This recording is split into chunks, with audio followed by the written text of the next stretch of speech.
1 Mississippi, 2 Mississippi, 3 Mississippi, 4 Mississippi, 5 Mississippi. Testing. Is this thing on? Are you in there? Now, rolling the roly was only a toady who set up the mics and the lights for the show.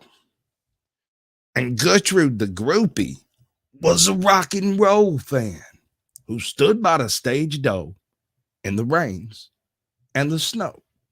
I love this job. It's absolutely amazing. What are the humans doing?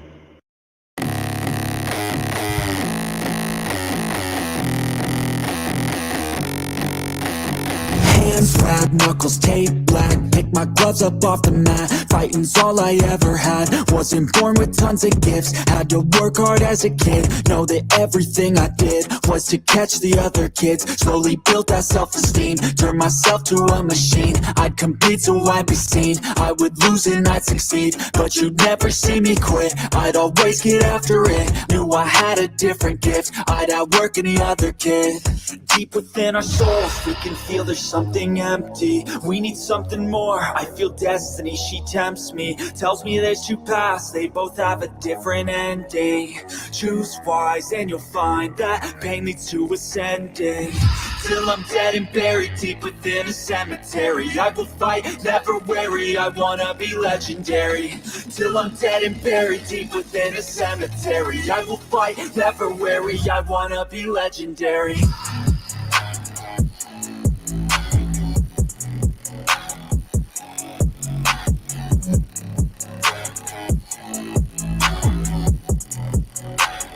I wanna be legendary.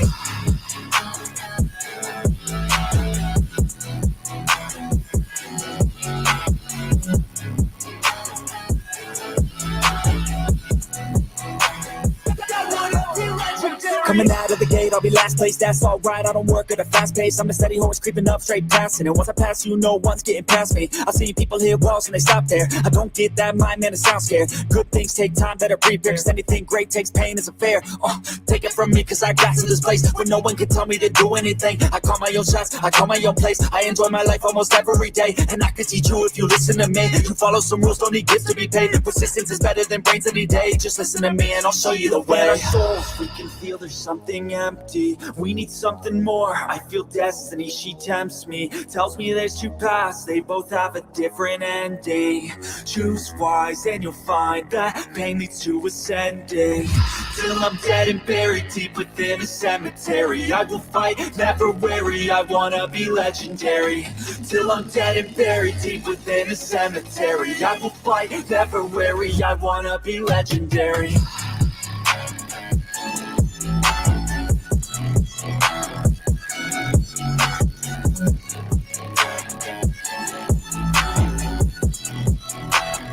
I wanna be legendary.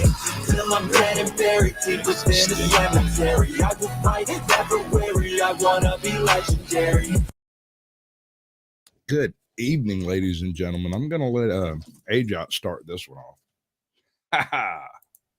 Supplies. Surprise! Wait, What what? do you- Good evening, ladies and gents. Tonight, I don't know what we're talking. Oh, we're talking about tragedy, horror. I mean, yeah, horror and mystery. Horror and a mystery. All right. So the Awesome. tragedy is the mysterious circumstances of the Truman Show. The horror is the circumstances under which The Abyss was filmed. And the mystery is, and I think folks might actually like this one because this one was near and dear to my heart as a child. I was growing up. You remember in Mario 64 when you would be going through Thwomp's castle Yes. and there was that one Thwomp locked up inside the castle behind the bars? And Yes. he didn't Thwomp, he just sat there and grimaced at you and laughed. Yes. Who is that Thwomp and why is he there? Fuck if I know. Right? Nobody knows. It's a total mystery. This one dude went and found out. He figured it out. And after watching the video, I cannot deny a single aspect of his. There are a couple of assumptions, but it fits the bill. So if you want to see that, stick around at the end. Now, down here below me, where I usually have people who have been naughty, we have Brooklyn Audits currently basically auditing something between a protest and a riot in New York, live, current, right now. That's current, immediate, right? Right. So that's a thing. If anybody's interested. You got anything you want to add to the intro? I'm still trying to finish my Red Bull. Nope. Much love, everybody. Good to see you. Okay, then we'll do the chat. All right. Get to the meat and drink of the evening. Claiborne County Transparency gets the gold. You don't get to get the silver, so it'll be Snark and Sass gets the silver, and John Denicola gets the bronze. Welcome to the show, folks. Smoking Auditor showed up. It's good to see you. A new person making people smile. How are you doing, bud? I love it. We got MVTV, Montana Vigilante TV. That's the man right there. I wonder if he's dug himself out recently. Or are you just measuring snow by the window? We got 357 SIG beats 9mm. Wow, good to see you. Good to see you, bud. We got Mayhem and Miracles, which is, just awesome. I would post it. All it does is show like the hand pink waving thing. It doesn't do the thing. What's up, mom of 4 boys? Good to see you. Welcome to the show, bud. Mom of 4 ATL boys. Transparency News. Something just happened. Oh, okay. No, we're good. ATL Transparency News is in the house. Good to see you, bud. And dude, I swear to God, your camera problem that you're having is literally this right here. I'm not even joking. Right? See, I just fixed it. Oh, it's broken. I fixed it. Broken. I fixed it. I'm just saying, dude. It's one button. Just get in there and fiddle with it till you find it. All right. It's kind of like a first date. You'll get there eventually. Are you talking to ATL? Yeah, I'm talking to ATL. He's tried to go live on StreamYards like 3 times, and it keeps popping up the OBS camera thing. I'm like, you got to go in on the right camera. Yeah. That's all. You just got the wrong cameras up. That's it. And when OBS updates, it automatically goes back to OBS as it's. Yeah. So if you're not paying attention, it'll just pop over and be OBS, and you'll be like, "What happened?" Yeah. What's funny is I heard him like fussing at it. I was trying to type to him, and he was like over here doing something else. Going, why ain't the camera working? Because you got to hit the button. Hit the button like. Just click. It's right there. No, he's good. He actually. Have you seen him recently? Last time I saw him, the man looked like the Walking Dead. And right now, I wouldn't take him on with a full army. That man looks like a very healthy individual. He's rosy in the cheeks, got his beard all straight and trim and everything. Looking good. Looking good. Looking good. I'm telling you. You driving but listening. Good to have you here, bud. I appreciate it. You know that. I'm kind of tempted just to jump over to what Brooklyn Audits is doing, just to kind of give y'all a rundown of that crap. Because homie has gone in. He's walking next to like the freaking commissioner currently or something like that. And they're out there doing this whole riot about the guy. I think the guy that was shot in Atlanta or the one that's kicked to death or whatever. I think. But you'd figure they'd do that in Atlanta, right? I mean, no, not necessarily. They do it in New York because something happened in Atlanta. I mean, the only thing I can say is jump over there and let's find out. But I got this whole show planned and everything, man. I've been drinking half a Red Bull. Okay, we're just taking a 5-minute. I'm looking for a sponsor if you hadn't noticed.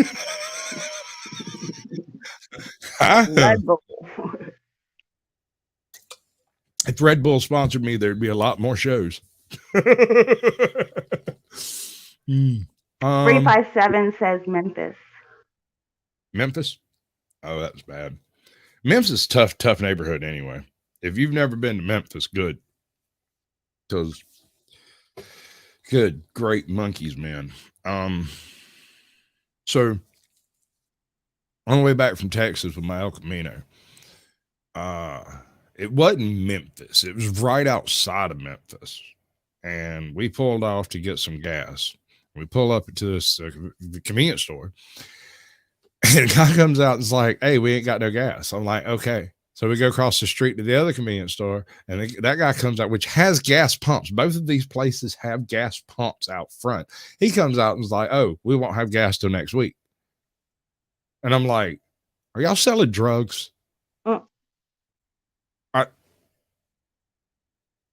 How do you even have a business? It's a gas station. Without gas. I'm having problems. My brother was just like, get in the car, we need to leave. I'm like, right, yeah. I don't get it. Press harder, bud. What's up, people? Good to see you. I got a little bit over here to run through. You want to see it? Let's see it. You know what it is, right? I do. Captain Curmudgeon opened his mouth again. He said I saw that. Yeah. I'm glad somebody Back in 1935, during the debate over the passage of the Social Security Act, certain people in the Congress, who were members of a long-extinct species of creature called fiscal conservatives, of which no specimens have been observed in the wild for some decades now, thought the Social Security Act was an extraordinarily bad idea. And to be fair, the fiscal conservative argument wasn't the only argument against passing that legislation. There was another school of thought, and its rationale was much simpler. This is bad because it's socialism. And besides, our national government is not set up in such a way that permits that sort of top-down federal transactional entitlement scheme to function effectively. It's arguable whether Article 2 of the Constitution permits us to do such things, even if we wanted to. And those arguments have nothing to do with any qualitative value judgment about whether government-administered old age pension schemes are or are not a good idea in general. Rather, they are arguments about what kind of powers are actually delegated to the legislature by the National Charter. That is to say, you can be against the Social Security Act, and it doesn't automatically mean you want grandpa and grandma to starve to death while living in the street. And in an age when everyone seems to argue everything all the time based on the lowest common denominator spurious appeal to emotion, I think it's important that we stop and point that out from time to time. But it was the fiscal conservative argument rather than the utilitarian constitutionalist argument that had more currency, both in the public and in the Congress. I found another problem with StreamYards. What? The comment button and the end broadcast button are damn near the same button. I was in the broadcast right there just trying to clean up my screen. I've done it before, so I totally get you. I have. I've had a couple of times when it crashed and I didn't know why, that I might have hit the end button instead of the comment, right? And I'd be like, the fuck just happened? Like everything was fine. But yeah. Yep. Function. And that one was only slightly more complicated. We can't do this, the argument went, because the arithmetic says this program will bankrupt the entire national economy in under 100 years. Sure, we might be able to make it look like it's sustainable for 20 or 50 or even 75 years, but we'll still just be kicking the can down the road. And the day of reckoning will inevitably arrive when the entire American project is groaning under the prodigious weight of this one single entitlement program. Well, ladies and gentlemen, welcome to the world they were trying to warn you about. Today, in the year 2023, Social Security expenditures account for a staggering 18% of gross national product. According to the official projection by the Congressional Budget Office, the Social Security Trust Fund is going to be fully 100% depleted by 2034. So if you're the same age as me, that's 5 years before you turn 65. Oh, and that 18% of GNP, that doesn't count the portion of the trust fund that they get to dip into to service the interest on the national debt. because Congress decided that would be a lovely idea around 25 years ago. But that's what tends to happen when you pass a piece of legislation and establish a big, giant, gleaming new federal bureaucracy, and you leave it in place for 90 years or so, and people keep attaching new things to it, like barnacles on the hull of a sailing ship.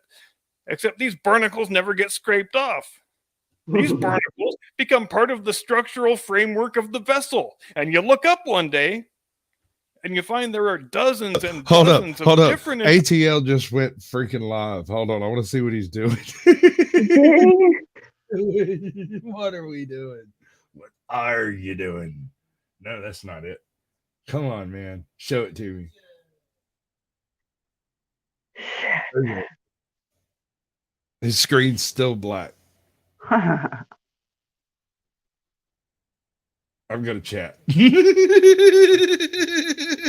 couldn't get on your panel, so he had to go.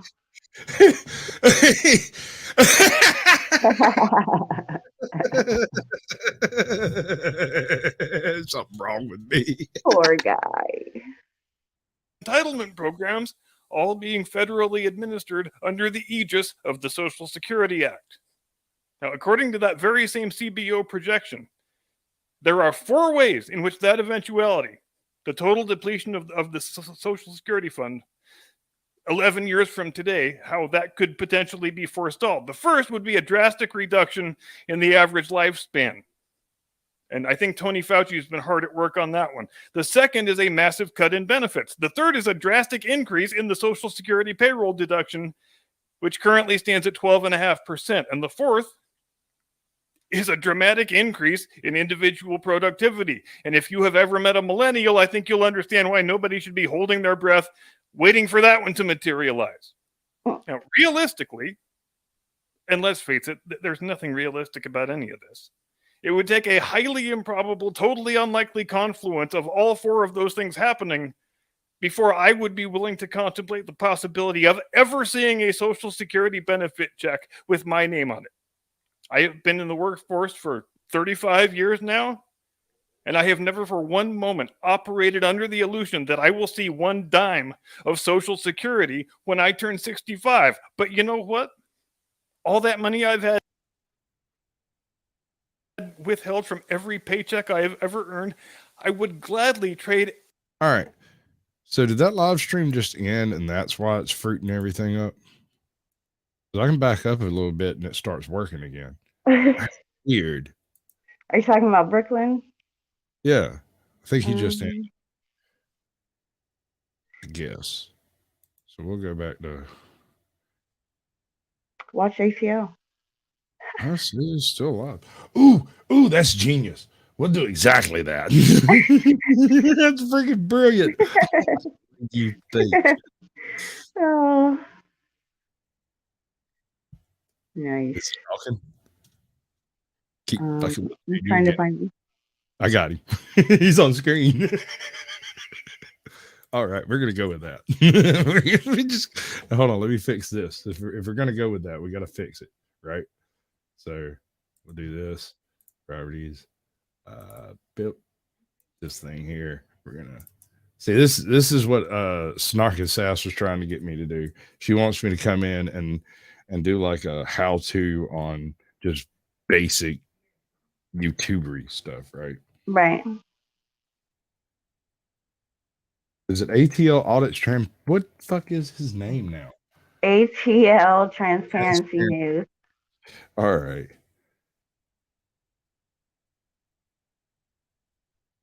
You know I can't spell, right? It's okay.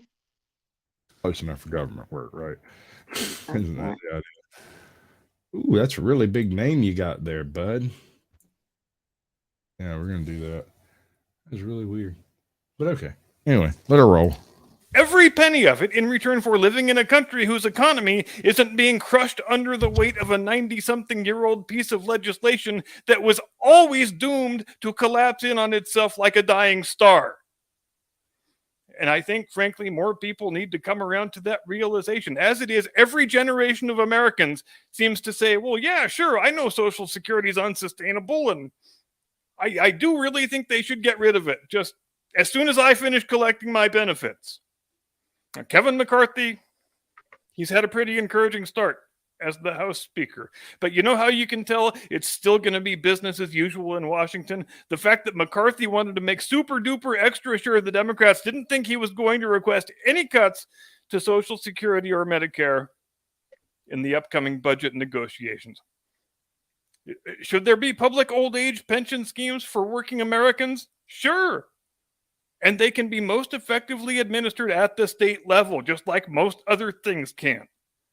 The federal government, they can make a minimum set of standards, and that's where their involvement should end. And now that all of our over 65 viewers are furiously unsubscribing from the channel, Jim Eagle, hit that funky music.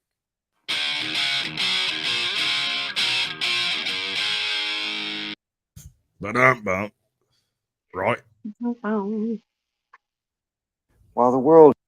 All right. How many times have you seen the Truman Show? A few. Good, good. This won't come as a total shock to you. Is the Truman Show a tragedy, a comedy, or a comedy of errors? All of the above.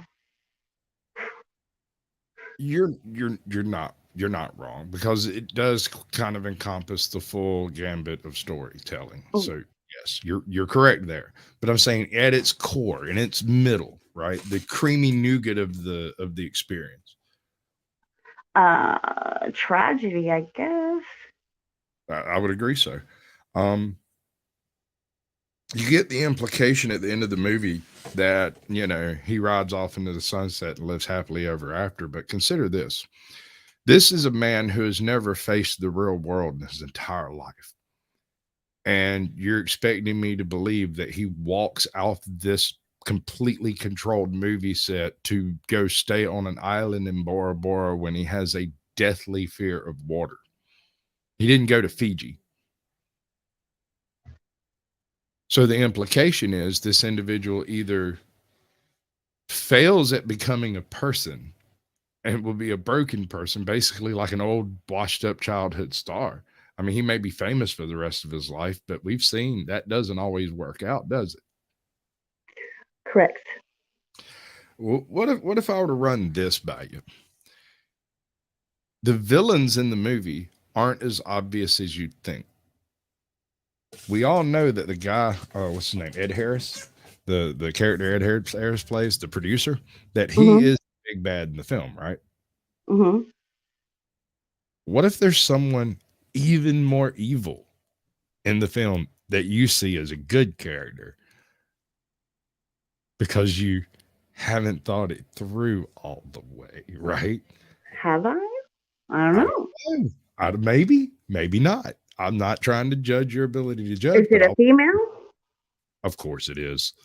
Possibly be as evil. All right, so we're going to take a swing at this and approximately Welcome in, Matthew the King. See how we can. What's up, Matthew? Crazy hillbilly. Good to see you, bud. Tiffany's Epiphanies. English. Do you speak it? Yeah, no, 65% doomed. That's pretty good. Yes, you sellers out there, we got Valentine's Day coming. Y'all should go check out Tiffany's Epiphany. She has great stuff over there. You got stuff over there. Like she do. What's up, Andrew? Good to see you, bud. Right? And if she don't have it, she can probably make it. I'm starting to think he didn't love me no more. Who, Andrew? Toad for life. Oh, Toad for life, love you. He don't write. He don't rub my belly when we're done. There's this thing that is life. It's about life. Is he gonna come get my car? Somebody needs to. You ready for it? Yep. While the world he inhabits is in some respects counterfeit, there's nothing fake about Truman himself. Hello, and welcome back to my channel, Make Better Media, where we discuss and analyze movies and TV shows to see where the writing went gloriously well or horribly wrong. Today I want to take a quick look at The Truman Show, a movie about a man whose entire life has been televised without his knowledge, his entire world being a reality fabricated by a single writer and populated by actors. A movie that expertly plays with your emotions and makes you question your sense of reality. The premise of the movie is fairly unique. The questions it poses are certainly similar to The Matrix, but I'm sure most would agree this movie is almost entirely different. It's an interesting question, though, that I'm sure most people have thought about at some point in their lives. What if the reality I see isn't the true reality? This is the main question The Truman Show poses, but is it well done? Is the movie well made? Well, if you don't already agree that it is, then hopefully this video will show not only that it is well made, but more importantly, why it's well made. So without further ado, let us begin. Dun, dun, dun. Well, for me, there is no difference between a private life and a public life. My life is my life. It's the Truman Show. The Truman Show is a life, a noble life. It is. Now, she is one of the most nefarious characters in this whole plot. Oh, for sure. She is straight up hired to gaslight Truman in his everyday life. ATL, he got his camera on. He got his camera and his mic working. He is dangerous tonight. I must have offended him with that. I think so. You'll get over it. How would you tell? He always sounds so angry. No. I mean, what am I supposed to do? Not be honest? If I do that, you'd think I was gaslighting you, right? Does it make no sense? Never. Show for life business right there. We're going to put that up there. Do the thing with the thing. Yeah, there you go. Do the thing with the thing. I think everything's fixing to crash. I bet you. You don't see what I see. Well, I'm sorry, Claiborne. I don't like Valentine's Day myself, but you know, hey. I'll be honest, I'm not a huge fan of Valentine's Day. I should probably turn that off so everybody doesn't think every single person that pops up in there is ATL. He's a I know joke. at first I wasn't thinking. I was like, oh, he joined us, you know, and then it's like, oh no, AJ. All right, bud. Yeah, I sat there and watched that whole thing with you pretty much. You did good. I'm proud of you. But that's basically what you got to do. Another thing that would help is to turn off studio mode on your OBS so that you don't have the whole duplicate thing or the slide bar to worry about. That'll just take a whole layer out that you don't have to worry about. And you got to wear your glasses, man. I'm sorry, because you be squinting. It's so funny. Put your eyes on. It's okay. It's Y'all stop it. I'll stop it. Stop picking on him. That's my friend. Don't be picking on him. He's my friend too. But he don't like women. He looks like he loves women. What are you talking about? He's always snoozing over the ladies. What's up, Scully? Good to see you, bud. Somebody put that man's link in chat. Wait, I can do it. Hold on. Put it in the right spot again. Right about there. Yep. That's how it works. AT&T keeps gaslighting me. That's funny. Oh, sorry. A truly blessed life. The film starts with an excellent opening, showing us the credits for the show within the movie, and we get these interesting little interviews with the actors that are playing the characters in Truman's life. They talk about how being on the Truman Show isn't just an acting job, but that it's a lifestyle, and Marlon, the man who plays Truman's best friend, says that nothing on the show is merely controlled. This gives us an excellent look right at the start about what this movie is going to be about. Is there a difference between the true reality and a manufactured reality if we're unable to tell the difference? Are you real? Yeah. Well, if you can't tell, does it matter? This is an excellent way of setting up the premise of the movie. It shows us that the people on the show truly believe they're doing a noble thing. They believe all they're doing is making a show that gives hope in life to people who need it. They don't see what they've been doing as an awful thing to do to another person. They just want to put on the best show possible. After the interviews, it cuts to Truman talking to himself in front of the mirror, and right off the bat, we get excellent characterization for Truman. He's a dreamer, someone who wants to be an adventurer, but as we know, he's been trapped. As he's initially leaving for work, we get his catchphrase. Oh, and in case I don't see you, good afternoon, good evening, and good night. And then a light falls from the sky. I was initially confused by this. I thought this was something that should certainly tip him off to something being not right. But then I realized that if this were to happen to me, the fact that I was on a TV show that was constantly broadcasting my life would be so far from my mind. But now we see Truman. Completely off subject. The sky is falling. The sky is falling. Pretty much, yeah. You've seen the, I think it's Free Guy. Is it Free Guy? Yeah. With it's the same concept. Free Guy? It's a Truman Show. I think it's Free Guy. Maybe that's not the right one. Might not be the right one. Free Guy is the video game where the AI is living inside the video game as an NPC and then wakes up. I want y'all to look at my live chat and look at the little all messages, live chat, the little pair of scissors. And then is there a gear or do you have the usual little messages 3-line thing? Because I've got a new feature here that I don't know what it is. Yes, they have updated. Yes. I'll push the button. I hope it don't break nothing. Let's see. Oh, it's going to break something. That's on participant mode. I can just like on the fly change that. That's cool. I can kick all you motherfuckers out that ain't subscribers. Look at me. I got powers.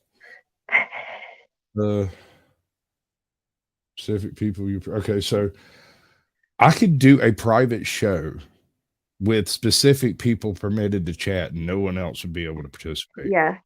Y'all would basically come in and be chatting, but nobody would be seeing what y'all would say. That is weird. That is well, weird. that's just not everybody has, or not every. I think if you go live through YouTube, if you notice the live chat and the top chat, it now says all messages instead of saying it's weird. It's just weird. Yeah. Yeah. I don't generally go live through YouTube at all. Right. I try to separate my everything as far from like the direct access of YouTube as I can. I figure, muddy the water as much as you can on the way in. Why not? Right. So. Well, if you go to somebody who is doing a live through their YouTube and not StreamYard, you should pay attention. Check it out. It's weird. I know there's a bunch of other gadgets in there that you can do, and I can access them parallel with StreamYard, but it would involve opening like 3 more windows. And I don't know if you've noticed, I'm kind of running on the ragged edge here. Satellites linking up in outer space. I don't know. Yeah, no, totally technical issues are part of the show. Truman on his morning commute to work, and a theory I have that I really hope is true is when he's driving his car, the radio always plays classical music. This could be because the music would be public domain and royalty free to play on live TV. But after Truman gets to work, we get the prelude to his tragic love story with Lauren. It's something we don't really understand when first watching, but it does serve to set up his desire to go to Fiji. Now one of his coworkers gives him a file telling him that he has to go across the bay in order to close a deal. And this is where we also get Truman's intense fear of the ocean. But this is something I don't... All right. So he does a secret clandestine thing, a private moment, right? Mm-hmm. He takes a moment to himself as if he knows he's being watched. He hides and then comes over to a corner on his desk and does this whole thing as if to hide from someone who's not in the room. I think that in itself is telling.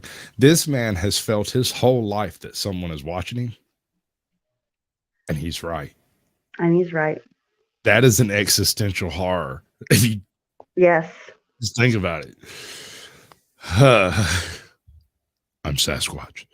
really understand. All of this is scripted, obviously, so why would they want to put him in a situation where he could potentially overcome his fear of the ocean? Maybe they just want some more drama for the TV show, or maybe they want to test him to see if he has overcome that fear, so they know if they need to concoct more ways to keep him on the island. I don't know. It's not really a huge deal, and there are potential answers to this. I guess it's just something I wish we could have seen.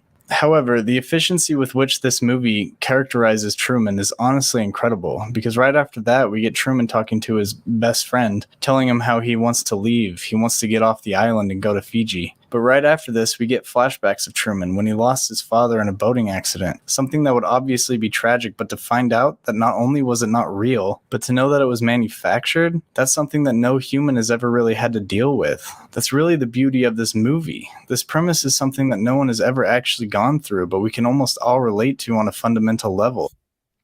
All right. So, no, it's not private, but he doesn't know that. He's not supposed to know that. He's not standing in a room with 5 people. He's in his own little cubby. If he put something down on his desk in an ordinary world, there would be nobody looking over his shoulder to see it. But in his world, he hides it in a desk inside the drawer, and he doesn't actually fully take it out until he's past that moment of like suspicion.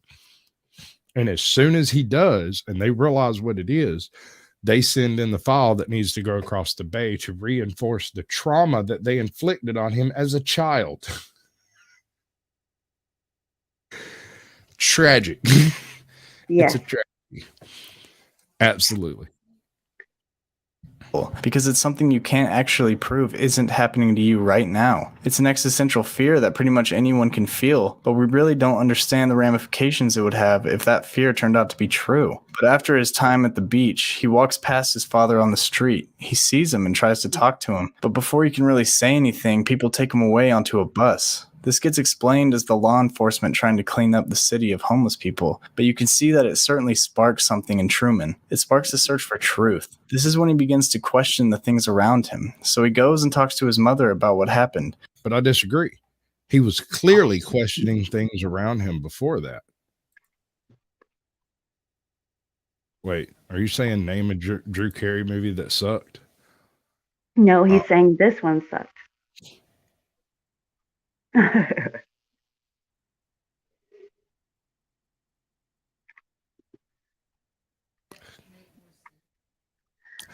Are we watching the same film? Yeah. Are you sure? Do you not like The Truman Show? This one sucks. You told you. I take it Fab Daddy doesn't like The Truman Show. That's what I just got done saying. I'm sorry. I was like, it wasn't my opinion. I get it. I'm just saying.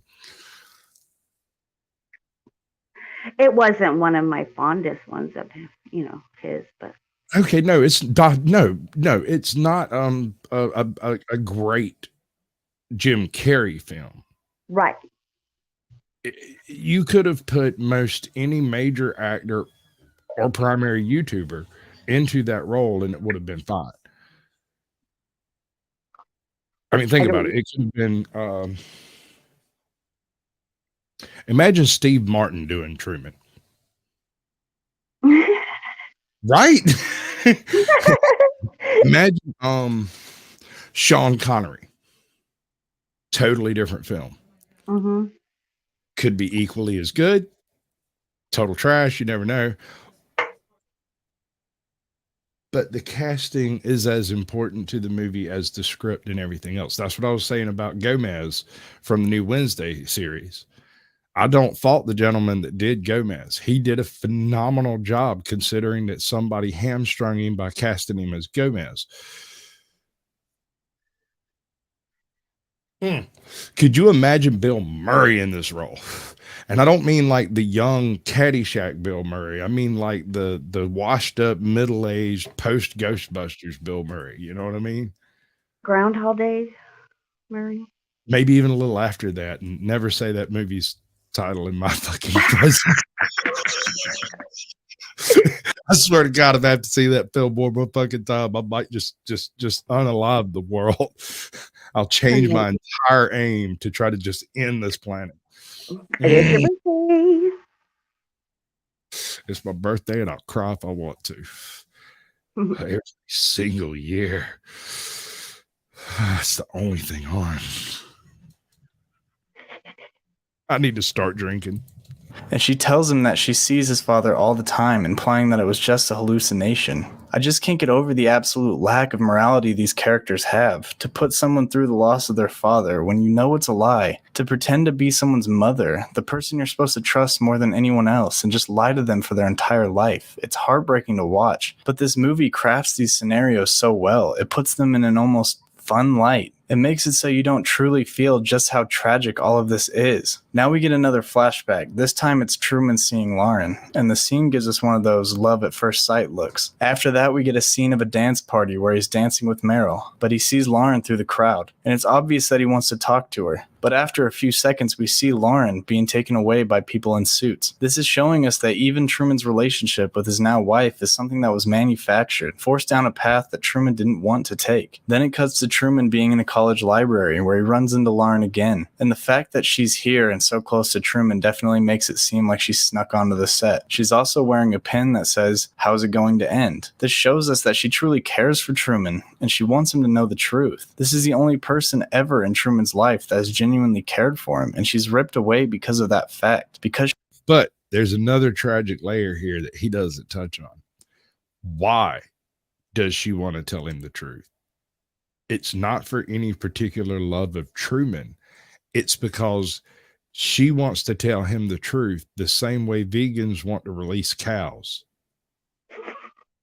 He's an activist icon. He's basically a slave to the state, he's essentially an owned commodity. And that's all she cares about as far as I can tell. Listen to what she says in the movie. She's not talking about how much she cares about him. It's his effect. He has no legal rights on that set.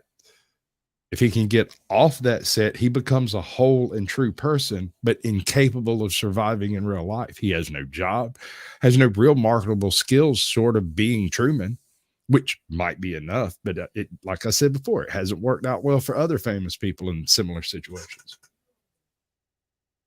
True that. Because she cares and because she's real, she has no place in Truman's life. Now we see the picture that Truman is creating, trying to recreate Lauren, directly behind a picture of his wife. We cut to Truman in his car, and his radio begins to malfunction, and he hears people talking about his every move. This is where Truman truly begins to realize that something is not right. He starts feeling paranoid. He begins acting I'm erratic. going to disagree on that point. This man was highly suspicious of his entire existence long before the movie starts. He was so suspicious that when he encountered that chick, he instinctively knew to keep it secret. The only reason they found out was because she didn't know where all the cameras were. She specifically went to a place where there were no cameras to meet him. Mm-hmm. Her lack of knowledge on her op endangered the operation.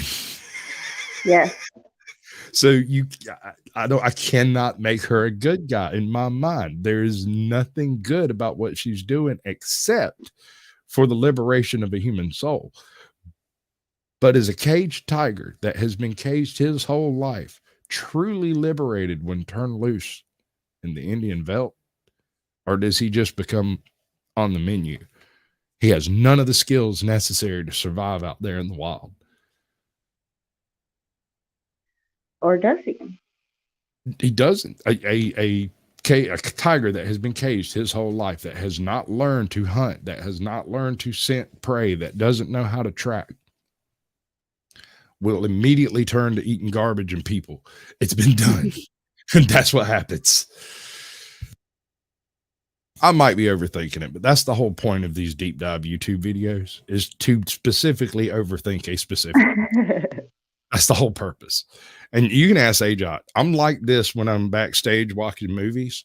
If something weird pops up, I will sit down and dissect it down to the nth degree. Like that makes no sense. Oh yeah, it does. It's perfectly logical. No, it's only logical if you look at it from the perspective of somebody who's here, not if you look at it from the perspective of someone with a pulse and a life and a future.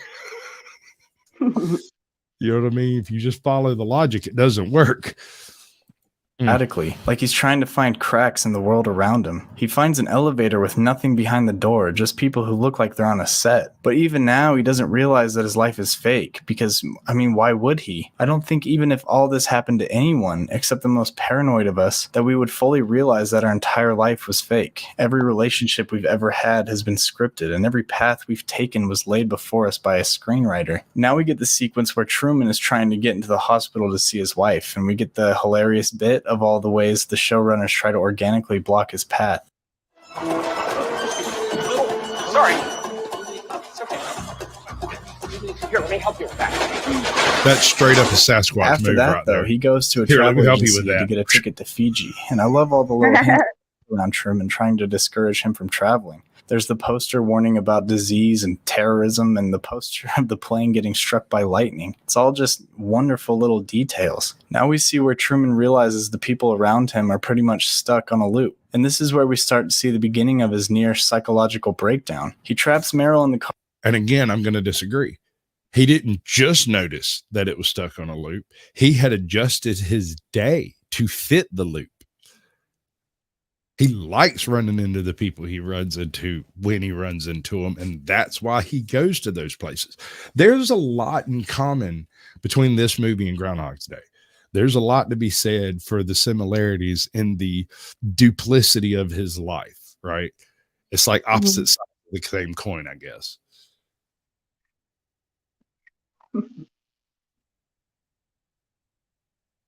I think he would survive, Fab Daddy. I think he would become one of those alcoholics that go to sci-fi events and sit around and sign autographs for $8 a pop and hate it every second of every day. Because consider this, up until this point in his life, every stressful event he's encountered has been not only monitored, but moderated by professionals. True. They were scripted, readied, set, choreographed, and timed to perfection. Even if it went wrong, if it went any wronger, so to speak, there would immediately be a medical professional, immediately be a surgeon, immediately be whatever was necessary on set to make it survivable, because he is a commodity. And at the very beginning of the movie, you see this line of people that's gathering to be extras on the Truman Show, right? So there's no problem with hiring a set doctor or 6 and having them on the set at all times in case something goes wrong. I mean, you do the same thing with key grips and stuff like that anyway. Why not? It says it's the most profitable show in history.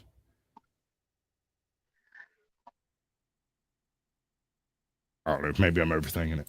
Car with him and begins driving at high speeds. And we clearly see that he's trying to throw off whatever is causing things to block his way. He seems to throw off the showrunners and makes it all the way to the bridge, where we see his fear of the ocean kick in as he's unable to cross the bridge. But to overcome this, he grabs Meryl's hand and throws it onto the wheel, closes his eyes, and stomps on the gas pedal. This is the kind of consistent character writing I love to see. Even though he's in the midst of a psychological break, he still holds on to this fear of the ocean. The writers could have just as easily made Truman forget about this fear, given the situation, but they remembered it. They got creative and they wrote around it. It may seem small, but these are the kinds of things that are unappreciated nowadays.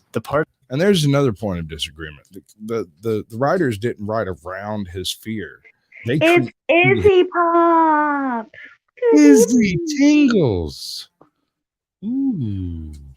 Izzy. Love you. Mods in chat, good evening. That is the smoking auditor there. He is not a multidimensional being, but equally as effective. Waka waka. Okay, so my daughter told me today that she doesn't remember where Waka Waka comes from. She thought I knew. Apparently, she just doesn't remember the Muppet Babies, right? Mm-hmm.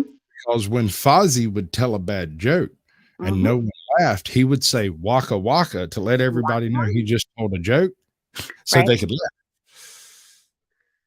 Because they didn't know. Because he's not funny, right? So when all of my life, when I would tell a joke and like 6 people in the room would just or didn't care or weren't laughing, I'd say waka waka and walk away. And just, I'd never explain where it come from or nothing. I thought everybody knew who Fozzie Bear was and why he said waka waka. Apparently not. Apparently that's a bit of esoterica that I was completely unaware of. I mean, am I wrong? This is a thing, right? He says waka waka. No, right? yes. When he tells a joke, yes. And I straight stole it from him, and nobody knows about it. That's Dark Raven. Well, I mean, that is a millennial. I mean,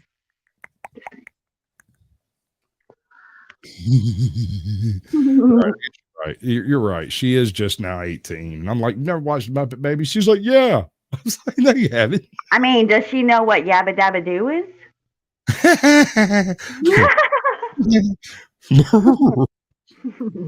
Of stories that make these characters so believable and relatable. This is what defines the art form to me.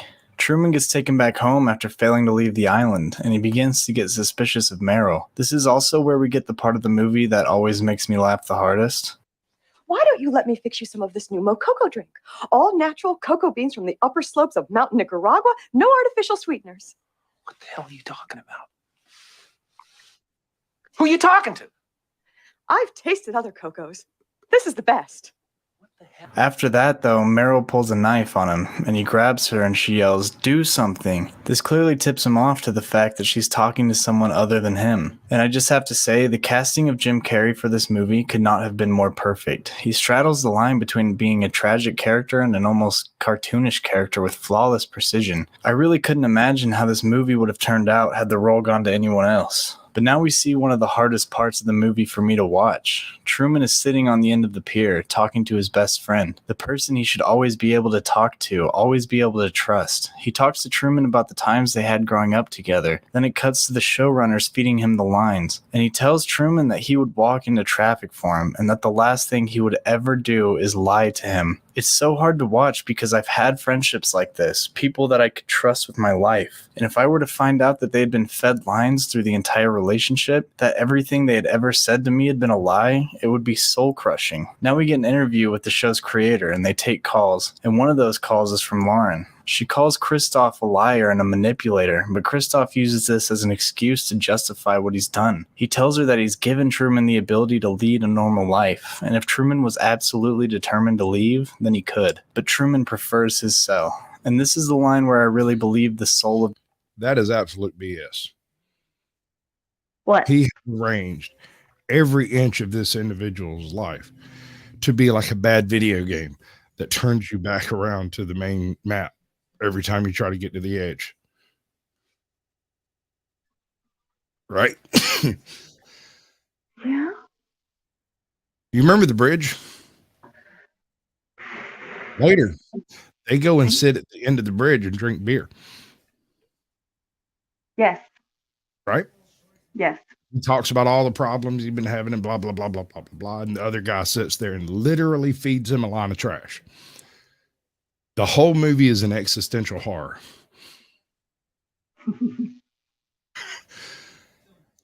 It's worse. It's worse than being gaslighted because he can never break out, because if he does, he will encounter a world he has no experience with. Right. He is psychologically more secure in the bubble than he is out, but he cannot tolerate the chains. He knows they're there. Yeah, that would be hell. That would suck, right? There's no good answer. There's no direction you can go in that is going to have a resolved ending. But you can pretend, and that's what it's all about.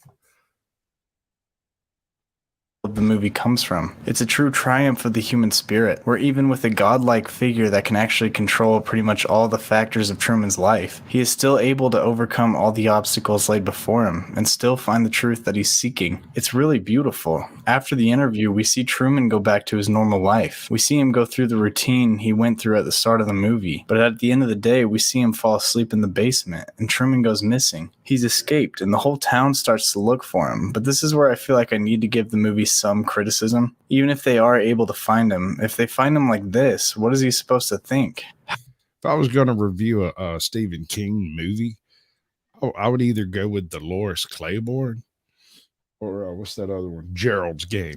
Gerald's Game has more psychological screwballery in it than virtually any other Stephen King novel. Go back and read the what was it, 76 release, where it's the extended, it's the rest of it, because the original release was like, I don't know, 320 pages. He went back, or 620, I can't remember. He went back and added 70 pages, but it's a critical 70 pages. It's the 70 pages that includes a handful of hallucinations that are not in the movie or the book, that, in the abridged book, the one that was originally printed. And then there's a handful of real things that happen, like the guy at the dock. There's this guy that comes and steals gas sometimes or something like that from their dock. And the guy comes up to the dock, and this is the only person who actually hears her screaming. She screams. He hears her. He hollers to her, comes up towards the house. They yell back and forth for a second, but then he realizes, wait, I'm stealing gas. And he runs away. And so she's stuck there for like another 3 days.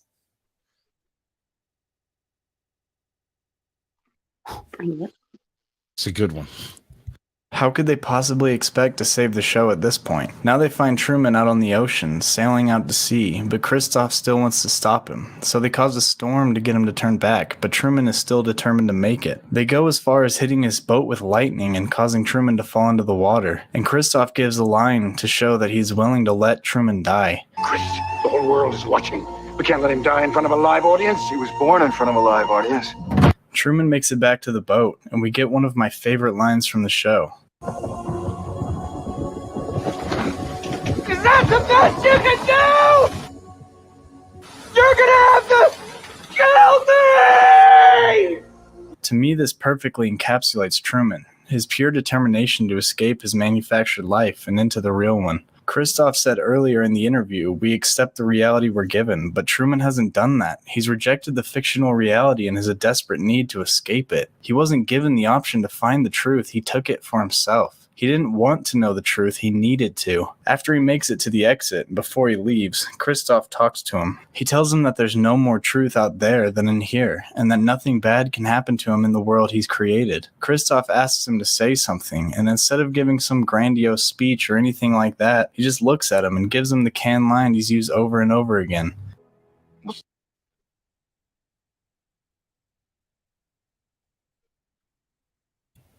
We still functional? What just happened? Yep. Just mute it so? Function. That is weird. Function. Is it the video? Did the video have a problem? Kristoff, a liar and a manipulator. Your determination to escape.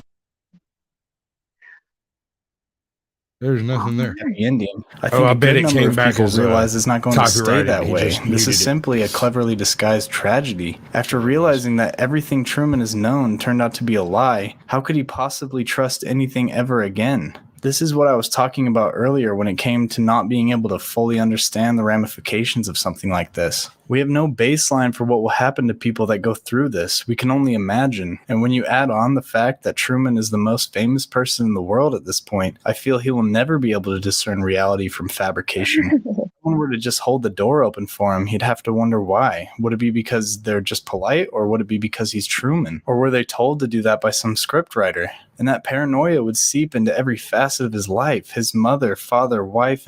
That's what I'm talking about. Like, it goes deeper psychologically in a person's soul when you realize your entire world has been not only a figment, but a manufactured figment. Not a figment of your imagination, but of someone else's. Yeah. Cat's Eye was a good one. I mean, it's bad enough to think, that you're paranoid, and then to find out that you're paranoid is really true. Well, but it's not what you think. One of the things that always bothered me with the whole concept that pop makes you paranoid I never understood why people said that. It doesn't make you paranoid. There are these people that are out there to ruin your It life. does make some people paranoid. I've seen it. Okay, sure. But was it not illegal at the time? I don't know. Probably. Right. So there were these 3-letter organizations whose job it was to ruin his life because he was smoking a little bit of ditch weed. That doesn't seem right to me. I mean, I get what you're saying on that aspect, but that's not paranoid. That's true. You get what I'm saying? At any second when you're sitting around smoking a joint, you could have this federally funded government agency come up through your house, shoot your dog, and traumatize your children because you're smoking some ditch weed. Right. It just. But what if you have paranoia and the paranoia is not about you smoking the weed? It just brings on the paranoia of people watching you. Dun, dun, dun. If the paranoia is not about smoking the weed, and it doesn't have to be, because there are other things out there out to get you. I mean, there's a basic sheriff's office. There's your local freaking counselor. There's your next door neighbor. Ex-girlfriend down the street. Yeah, exactly. Girlfriend down the street. Yo, baby mama wants you to go to prison. I'm a lucky man. My baby mama is more or less indifferent to me. So it's like, go tell your daddy kind of stuff, you know. That's about all the interaction we have with her. So coffee. On the other hand, coffee in the joint, coffee in a joint, blunt in hand, y'all know me. She spent 20 minutes licking a blunt the other day. Who did? M's mad work. Yeah, she spent like 20 minutes like licking this blunt, trying to get it to stick. She would deal with it. It was vaguely sexual, and I was definitely aroused. Oh, I bet you were.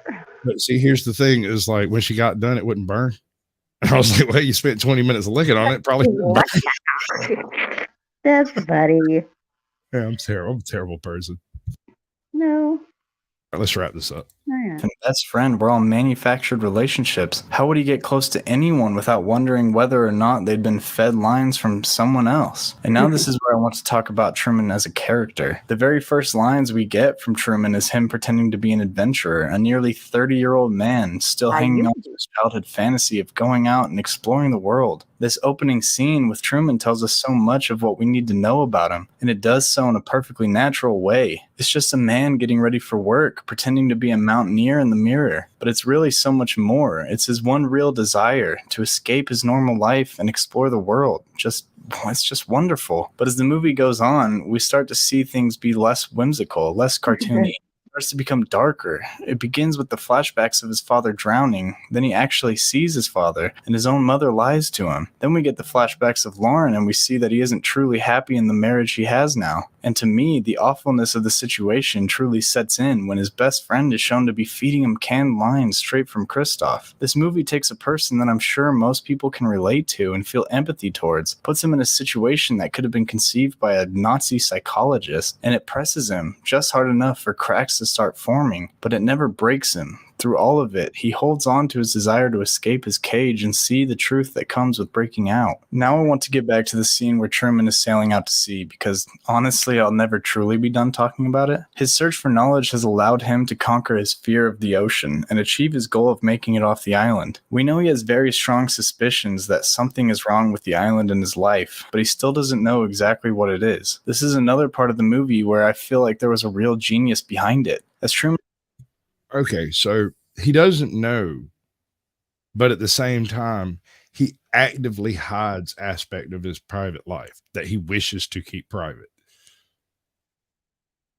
But he doesn't know. Are you trying to say he subconsciously knows, or does everyone act like that? Because I'll be honest, when I had my own office, I didn't hide shit like that. I mean, it would be in the drawer, but I'd take it out and look at it because I was in my own freaking office, you know, and I'm not doing anything illegal, so fuck them, you know. Oh, just wait. You'll get more of those, and let me tell you.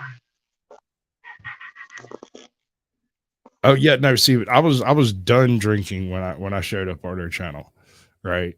So I was sobering up. Done drinking, drunk, still drinking. I was very drunk.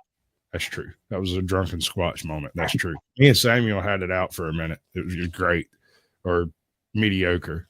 One of these. Let's see. I got a banner for that. Where's it at? There it is. High yield, mediocre, and aggressively average. Brain tingle. Yep. Ooh, almost did it again. Yeah, you know what I'm talking about too, don't you? Yes. I'm sitting at the broadcast trying to switch over to my comments. Truman is sailing out to sea. We get this strong sense that he really hopes he's wrong about everything he suspects, that he'll just eventually reach land and be able to see the rest of the world. It's when you Yes, suspect ma'am.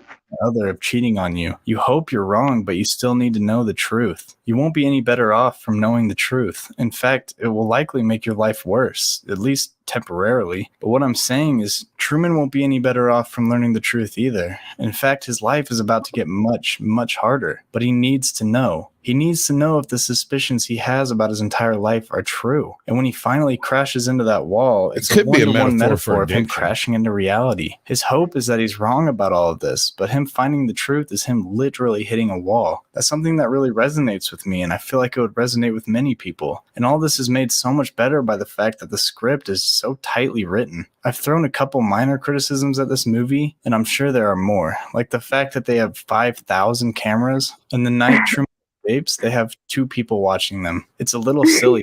And then they all thought that he had essentially gone back to normal. This happened after his wife had left him, so there must have been a good amount of time between his last escape attempt and this one where nothing truly of note had happened. And I feel like even without that excuse, this is such a minor flaw that it's barely worth mentioning. What I'm trying to say is even But when you looking mentioned it.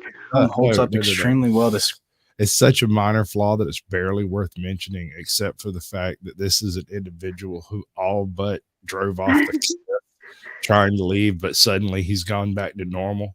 His wife left him and he hasn't shown anything weird happening. Are you joking? Suspect. Name one man who had a woman gaslight him that hard and he was okay afterwards.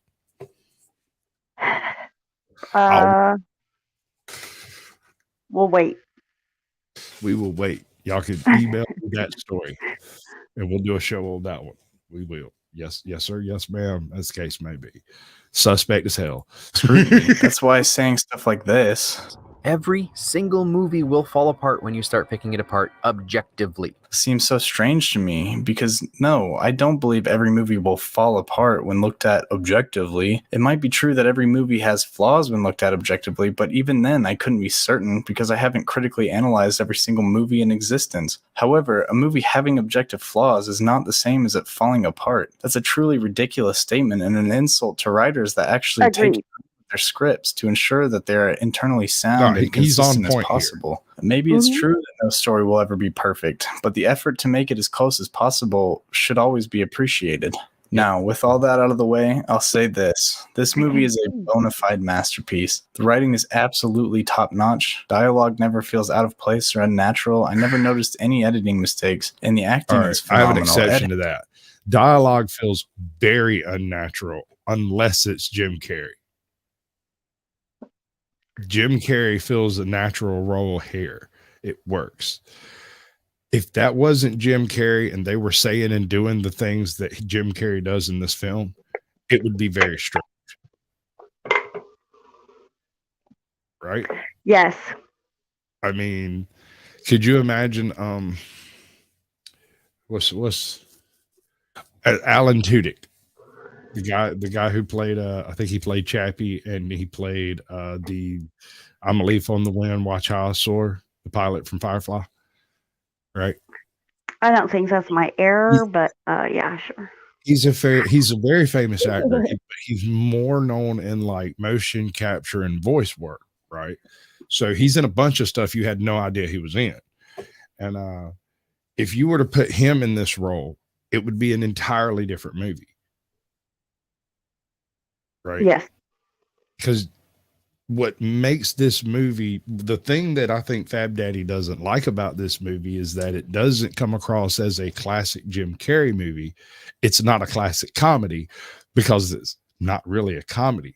It is a hilarious tragedy, an absolute just terrible, horrific existence. It's just funny because it's not you. If it was you, it would be soul crushing. Soul crushing. Let's let him wrap this up. We'll be good. We'll be done. Wrap it up. Light everybody up, and we'll just play the rest in the background while we bullshit.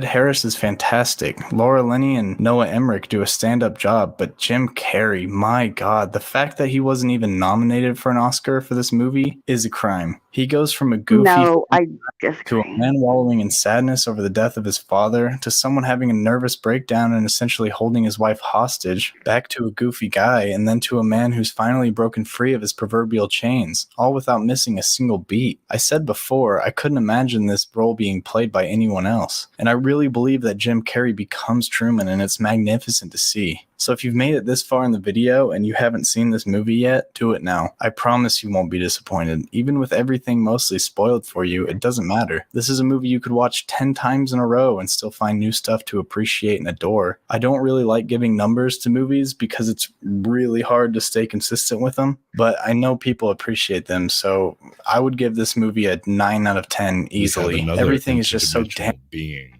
in the chat, Izzy Pop is time traveling through space, much like my hole. Yeah, I'll show you my hole. It's right over here. Robin Williams played the bad guy. Oh yeah, there's this one. What's it? 1 Hour Photo, I think is the name of it. Something like that. And he's he's a serial killer who chooses his victims by the pictures they develop.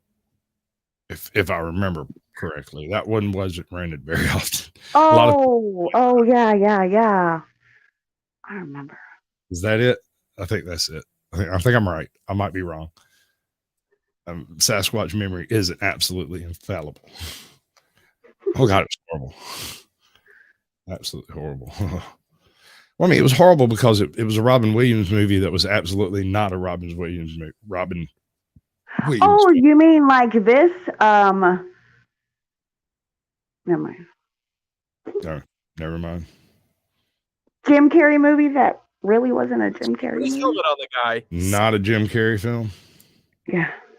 When the actors are... All right. How much do you know about The Abyss? Bill. Little. Okay.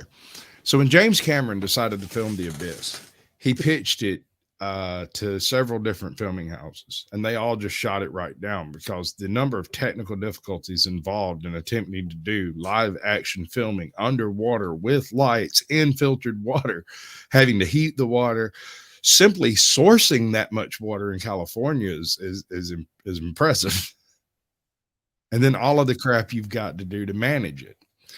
Well, you add all of that together and you end up with an absolute nightmare scenario for filming. You had a set crew that came in and basically invented technology to be used on set. This technology had never been tested other than by the inventors and the people that were willing to test it on set. Right? Right. So like take the face plates that they've got up, right?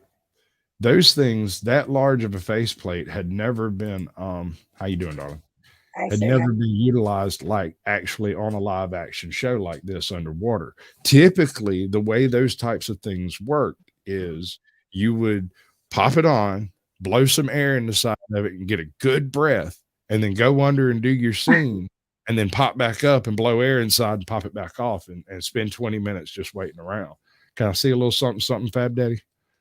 Okay, bud. That's good. I appreciate it. How's everybody doing tonight?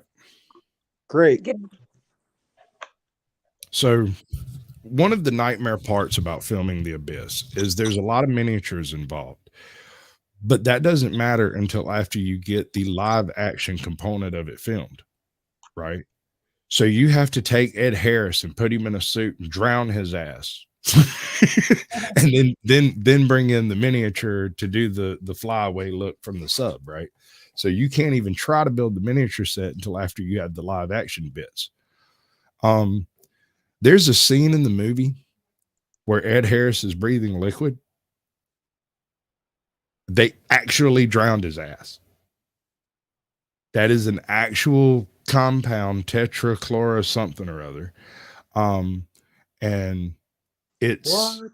Yeah, no, it is an oxygenated fluid that is capable of being tolerated by the lungs, and you don't breathe nearly as much as you do when you breathe air because it transfers oxygen so much better than air does. And this man put on a helmet full of liquid with Navy SEALs sitting around saying, dude, I swear to God, it's going to feel like you're drowning, but as soon as you're done drowning, you'll realize you're not drowning. You'll be fine. He said, but there is a few minutes of really, really traumatic moments there where you're physically convinced you are dying. Could you do No. Hell no. Hell the fuck no. it? Not just no, but hell no. Hell no. Dude, I'm Excuse my not sure I language. can keep from killing those men. Mm-mm. I feel like I might be able to take that helmet off when it comes down to the nitty gritty of it. Just succumb to the death, the drowning. I don't know if I could. I hear it's a peaceful way to go, but I don't think I'd like to choke myself of oxygen. All right, bud. I see you. All right. What's up, Smoking? All right, everybody on in chat, we've got various panel today. Did he not? Yeah, he popped up. You look like you have a pretty crappy signal going on there, bud. Hey, wait. Why is your camera working? Mom? His. No, Smoking Auditor's camera is. I don't think he meant to do that. It was a clear picture too. It was Yeah, clear. very That's clear. what I'm saying. I was going to tell him to show me his broken camera so I know it's him, but then I saw him. I was like, wait a second. That's not your broken camera. Tetrachloro. I wasn't far off, actually. Thiazolinone. Isn't Google put a the word wonderful up? thing? If you can put it up, I probably pronounce it. Good luck there, honey. Who was that? Fab Daddy? Tetrachloroethylene. I think that's how you pronounce it. I think she's right. Wow. Thiazolone. Oh, God, that is very loud. Tetrachlorothiazolene. Boom. I'm a nerd. All right. Skadoodle, skadoodle. That was hard. What is that, like 20 fucking letters? Excuse my language. That's why I just said Tetra something or other, Skinnamarink-y dinky dink, skinnamarink-y doo. basically. Which nice to meet you, by the way, J-O-T, AJOT. I was watching one of her things the other morning with the Chrysler. There was the cop walking up on the Chrysler, and she was standing out there. And I can't remember how she said it, but I think she might have called him a bitch or told him, she's like, I'm not standing on your property, bitch, or something like that. And I was just like, oh my God, I love her. I love her. I was serious. I was like, more people need to do that because they bank on us not knowing our rights. And then they will bully you the absolute fuck around if you let them. For sure. And people are like, you can't talk to the cops like that. I'm like, show me a law that says I can't. You're up, Fab Daddy. I saw. I brain farted and hit the wrong button. Dude, I've been fighting against this in broadcast button all night. It's right next to my comment button, and I don't like it. It is bright red. It really makes me want to push it.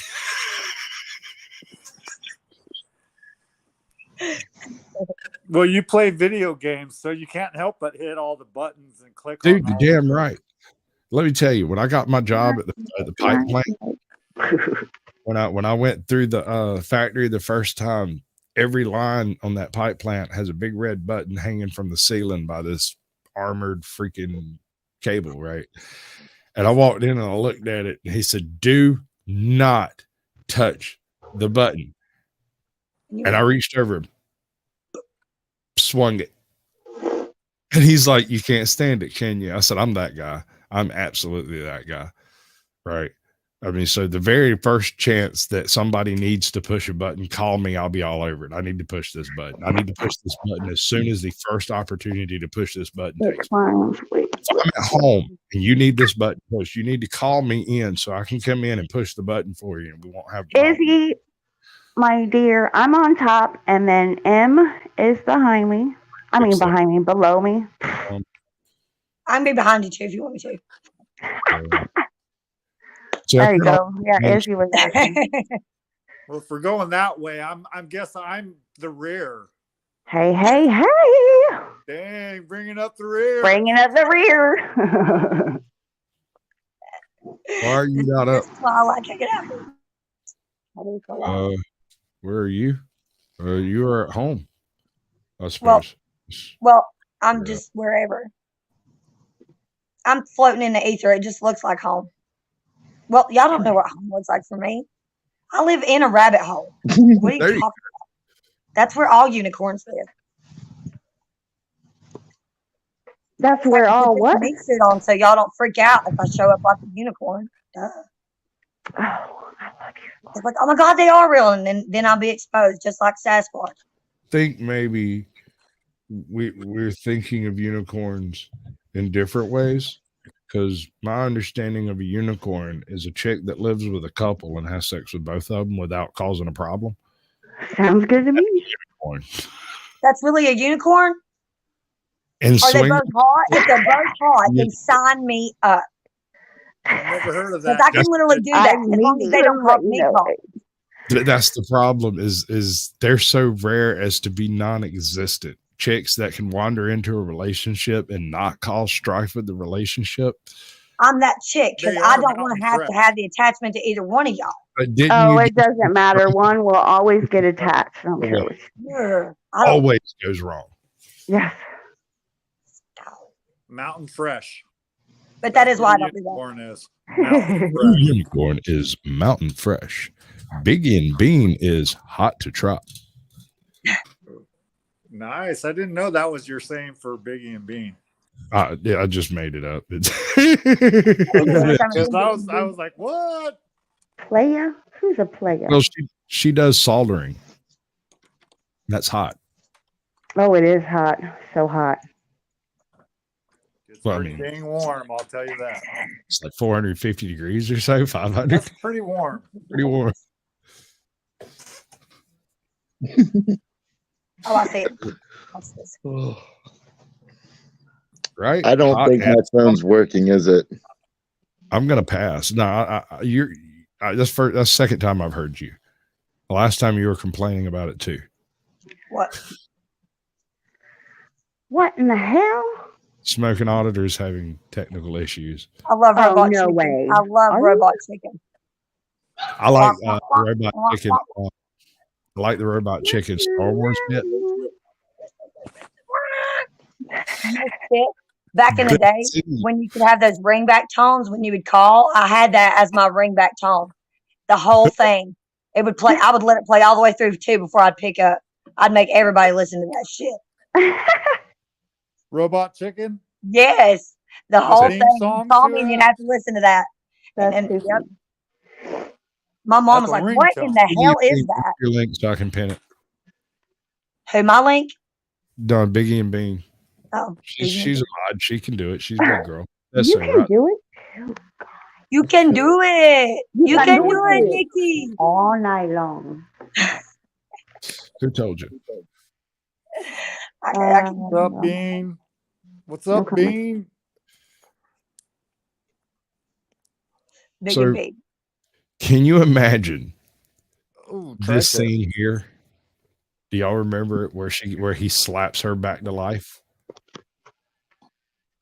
The way they got her so pale is they stuck her in a ice bath, and she sat in that ice bath in a tank under the water, and then jumped out of the ice bath, went under the water, and did the whole dead thing. And she probably deserves a freaking Oscar for appearing to be dead there.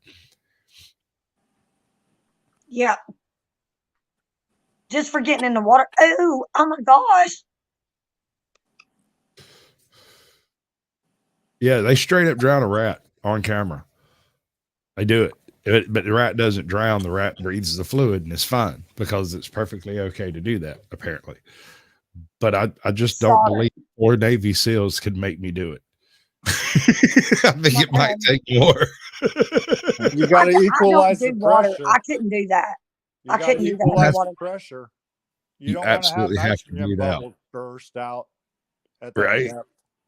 Yeah. Well, in their case, they're not actually that deep, right? They're filming in a darkened set. They built a like 200 million gallon set and covered it with tarps and BBs. They did it, and that was the first movie I ever saw that they did that sort of filming where they actually had someone breathe oxygen through water. So yeah, I thought it was brilliant by the filmmaker, and kudos to Harris for doing it. But no, I wouldn't do it. No. I'm just saying, I don't think the 4 Navy SEALs could have made me do it. You'd have to shoot me. You would have to injure me in some way that would make me scream while I was in there, because otherwise I will die holding my breath. I bet you. Well, I would think you'd go into shock. Well, apparently, once you breathe out and you take that breath in, that liquid in, it doesn't change. You don't lose oxygen. You start blacking out from holding your breath. And then when you pass out, you breathe out and breathe it in, and then you wake back up and you're fine. But you can't breathe like normal. You have to do it real slow because your diaphragm's not strong enough to do it. Wow. I didn't even know they did that. And every time I come around you, I learn some of the coolest fucking shit. I'm serious. Like the pyramid that I was up at the crack of dawn telling my buddy, like, you missed the best live stream last night. Let me tell you what the fuck I found out. Like, get up. Okay, I'll throw Can somebody pass the Grey Poupon? Check it out. There is a pyramid in Georgia. It's in a county of I think it's Elberton. Elbert. You say Elbert County? Elbert County. It's not terrible far from a place called Etonton. And there's these people over there called the Nubians. And I don't know exactly what their cult is, but they're definitely a cult of some description. And I don't mess around over there at all, no more, ever, under any circumstances, because that place is weird. And I come from part of the country where sometimes in church they hand you snakes. So weird.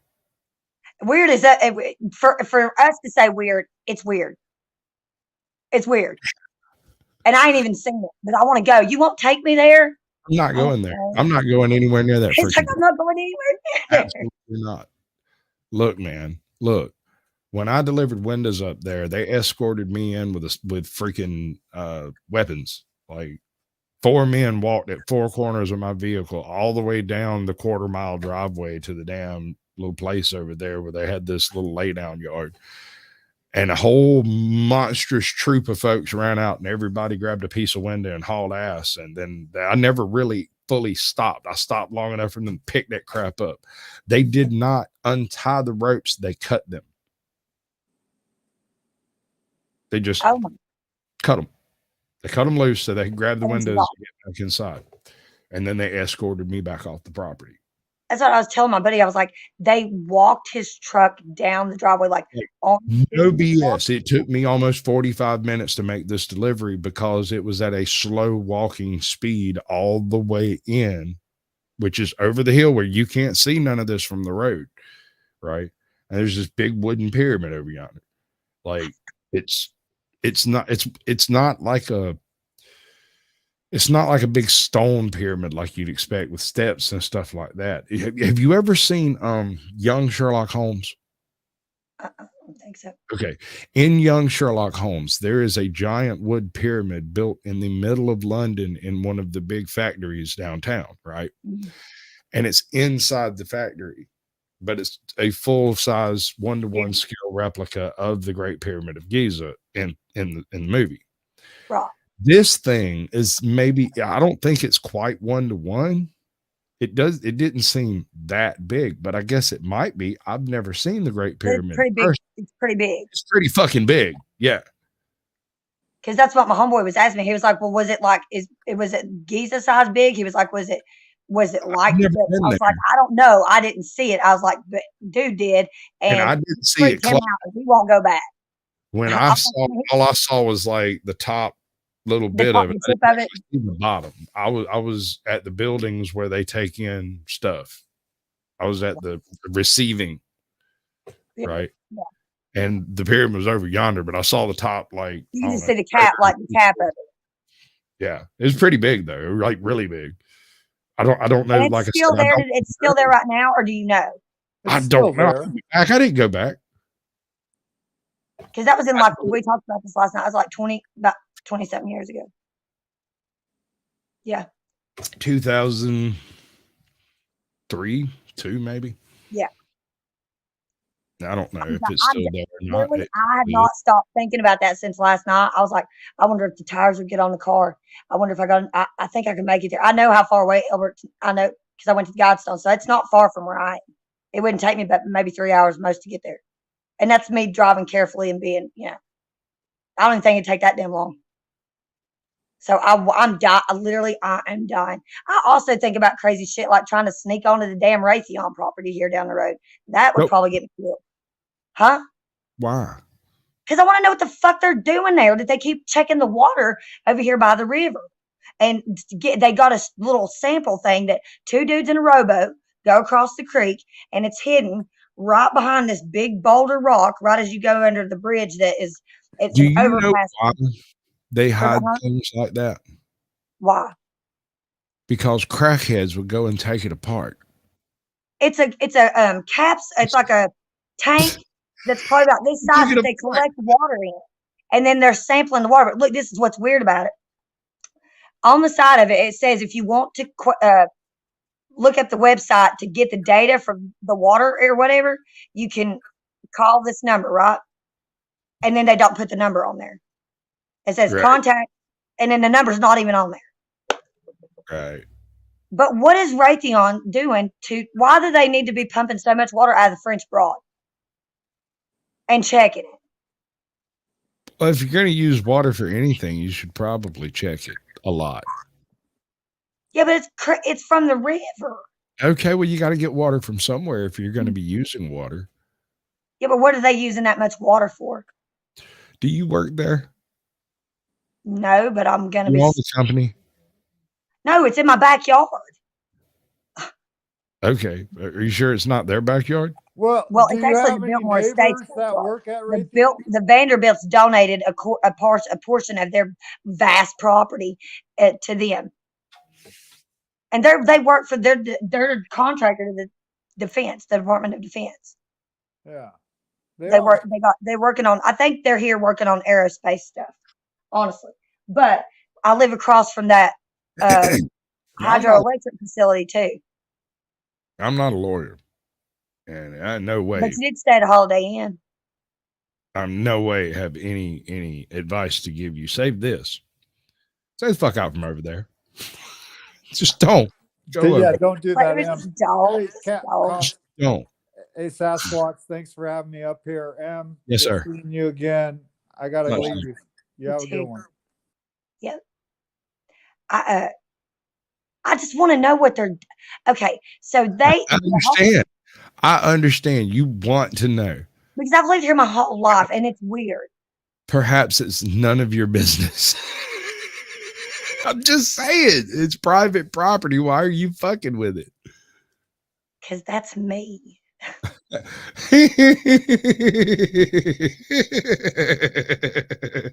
That's I told you there's something wrong with me. I can't help it. Because I know it's nefarious, damn it. Let me tell you why I know. Okay. So, like I was saying, I live across from the hydroelectric facility that is one of their #1 coal ash ponds that they're supposed to be cleaning up, right? And they're not. They're doing something over there, but they're trying to hide it. And because the way people have moved into Asheville, the only people that are noticing that shit are the natives that have lived here their whole life, like me. Okay. It's freaking weird. We got fucking F-16s flying over the house once a week, weird shit like that. Like, what in the hell is really going on here? That is not normal. That is not. Y'all don't care which man. That ain't normal. That ain't Maybe normal. just for them. I don't know. How am I It's supposed weird. Plus, they put in a whole. They built a whole bridge that goes across, so you can get on the parkway where the Arboretum is, and then directly across from that, there used to just be a little park that you could go to the river side of the What river. are you eating They tonight? built a bridge over that to get to the land that the Biltmore Estate donated them, and it's usually got a security guard halfway across the bridge that you got to check in with, but they have another access road. The access road that they don't use, that doesn't have a guard on it anymore. That was the one they were using when they first started building it to bring in all the material. They don't use it no more. It's inside the park that I live in, and it's open again with nobody manning it. How you doing, ATL? Good, We're be trying right to talk with you. Emma out of committing more crime than she already has. For what? Yeah. For this? Okay. Honestly, this is why I want to do it, because when I do, if I do, and get the information, I'm going to pass it over to. Don't tell me because I don't want to fucking know. Well, I'm passing it over to this local No. free newspaper. No. That is private property. I have no interest in knowing what the hell's going on over there. It's not mine. I don't care. Even if it's going to affect you, you wouldn't want to know. I'm probably going to find out about it then. My I don't point think is, they're poisoning the water. No. Personally, My I think they're point is, rerouting it a bit. I don't care. I'm sure they're rerouting it. They're probably using it for something. Probably has something to do with that ash pond you were talking about. You got an ash pond by you? Yes, and she's saying they're supposed to be like reclaiming it, but they're not doing it. They're doing something else and trying to hide it. And I'm like, well, it takes a lot. How big is the ash pond? You can look it up. It's under the. Do you know the CTS Superfund sites? It's like the number one on the list. It's called Lake Julian. It's a massive lake, but it's a coal ash pond, is what it really is. Right. It's like 2/3 full of coal ash. Yeah. But they're letting people swim in it again. Dude, they just started letting people swim in it this past Maybe time. that's why they're testing it. It used to have, there's turbines in it, but they're off. And they let people swim in the Great You think Lakes? there's still ash in it? The ash ain't going nowhere. They ain't dredged it out. They let people swim in the Great Lakes, and it has dioxin in it in Lake Ontario. Well, I guess that's what's wrong with up there. Huh? I mean, dioxin, you come into contact with it, you die. There's no ifs, ands, or buts. You just And they die. don't even have no warning. They don't even. Everyone knows. Yeah, have you ever heard of the Love Canal? Well, in Buffalo, not the Love Canal, the town where people were just dropping dead. Love Canal is a horror story, dude. That is a nightmare scenario. I've never heard of that. You should check it out. They reclaimed that shit. It can be done. Wow. But that place was horrendous. Yeah, you'd be walking down the street and then you would just die. ATL. Have you ever played Mario Kart 64? No. How about you, Em? I love Mario Kart, man. I love Mario Kart. I love Mario anything. Do you But remember Mario Kart is my favorite. I love Mario Kart. But I also like to play the Wii because I'm good at archery on that. Naturally, I would be on the side too. Do you remember Thwomp's Castle? I think so. Okay. So in Mario Kart, there is this one particular castle, this one particular track, and on the track, there is a cage, as you can see on the screen. Yeah. One particular thwomp is inside. And I've always wondered, why is that thwomp in the cage right there? No one could ever tell me, and no research I ever did ever discovered anything. But this man figured it out. And it's pretty quick video. It's about 6 minutes, 6.5 minutes. Oh, this is going to be good. So we're going to take a swing at it. You down with that, ATL? Yeah. I know you don't give a shit, but carry on. You give me 6 minutes of your time, and then we'll get back to being silly. All right. All right, bud. Appreciate it. Whom Bowser has kept locked up in the recesses of his castle. The only information that's been made public about this convict is his name, Marty. All other information, such as where he came from, how long his sentence is, and, most intriguing of all, the reason for his imprisonment, have remained hidden for many years. Until today. As we know, Marty's being held in Bowser's Castle, the Mario Kart 64 variation of it to be specific. On this track, racers find themselves maneuvering through the depths of Bowser's lair, driving around towers, venturing through gardens, and, most important to this case, avoiding the many thwomps attempting to crush them.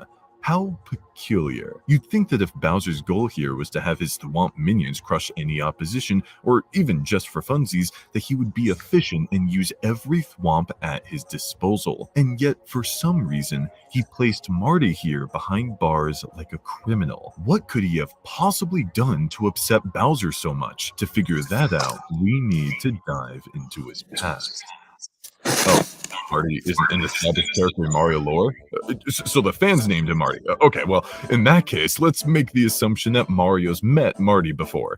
Yes, it's entirely possible that Marty's first appearance was here in Mario Kart 64, but this theory is all in good fun.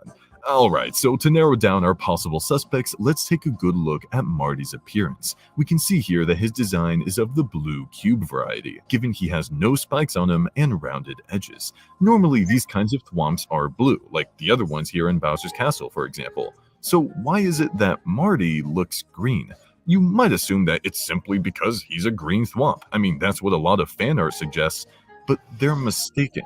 According to the Mario Broth blog, quote, this seemingly green thwomp actually uses the same blue textures as the other thwomps and is merely lit with stark yellow lighting to appear green, unquote. We can see this yellow lighting along the floor and walls too. Heck, even the teeth here, which are normally white, have this yellow tint to them, altogether meaning that Marty here is actually a blue thwomp just like the others. And this, surprisingly, is enough to go off of. Yeah, seriously. There's only one game that takes place before Mario Kart 64 that has these thwomp designs, and that game is none other than Super Mario 64. Granted, each of their thwomps do look a little different in size, but Marty kinda looks to be bigger than the thwomps around him anyways. Frankly, I can see it going one way or the other, but I feel that they're so close as to be negligible. Anyways, in Whomp's Fortress, you come face to face with two thwomps in a row, one slamming down at the lower end of a staircase and one wreaking havoc on the middle of it. From what we can see here, neither thwomp is doing anything that would warrant Bowser locking them up. They're just simply hovering up and slamming down. And I doubt Bowser would throw one of them behind bars for not being able to stop Mario, because if that were the case, then millions of his millions should be imprisoned. Heck, he should be imprisoned. But what about the red coin here? If Mario collects all 8 of them in a course, he gets a star, and Bowser really wants to hold on. Oh, we lost Caucasian. Now it's just our show. What do you want to talk about? I was so into that. I was like, so I wonder what the hell that damn thing did that he got locked up. But then it's like, It started getting me a little curious there. Because then I really started was, thinking like- about your water problem. oh, okay. So what Oh, here happened we go. was, okay, we'll finish this, then we'll talk about the water. Because, yeah, it was neat, to say the least. You okay there, buddy? Just happened.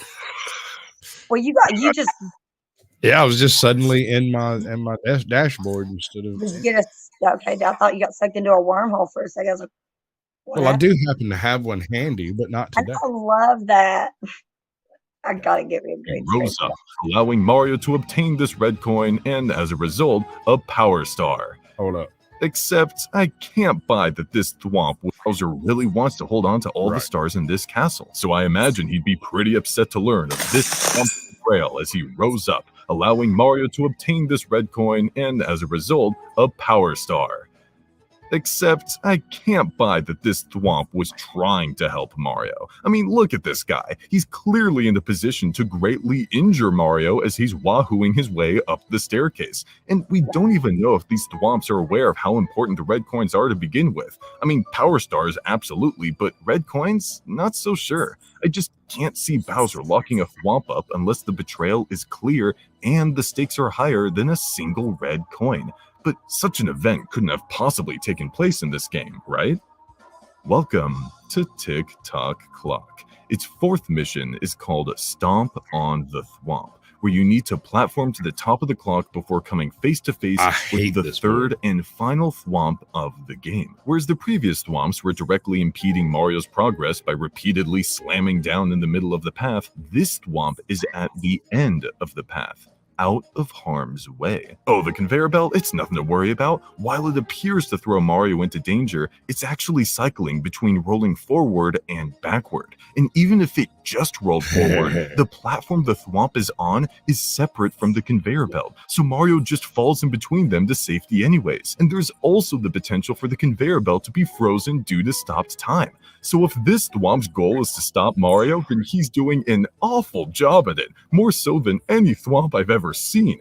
But that's the thing. He's not trying to stop Mario. He's trying to help him. And that's clear as crystal when you take a look above, where you'll spot nothing other than one of the Power Stars. Oh, and what's this mission again? Stomp on the Thwomp. A clear indicator that Mario is meant to ride the Thwomp.